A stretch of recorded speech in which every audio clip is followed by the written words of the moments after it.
Hello guys, तुमचं माझी blog आहे कृष्णा आणि आमच्या गावामध्ये सिंधू बांबूची बाग होणार आहे. तर त्याच्यासाठी आमच्या इथे खूप जास्त स्वागत करण्यासाठी फटाकडे आणि बॉम्ब आणि आता बघा त्यांचा प्रवेश झाला आहे आमच्या गावामध्ये. आणि बघू शकता आता फटाकडे कसे फुटतात.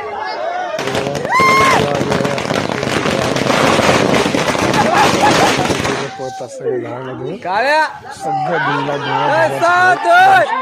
जास्त लोकांनी नारा दिले. संतोष बांगे आहे,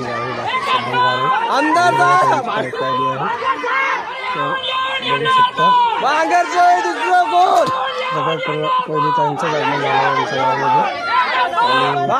गावातील कार्यकर्त्यांनी त्यांचा खूप चांगला प्रकारे स्वागत केलं आहे. खूप जास्त जास्त प्रमाणात घोषणा चालू होत्या. तर ते ऐकलेलं आणि बघू शकता त्यांच्या खूप जास्त प्रमाणात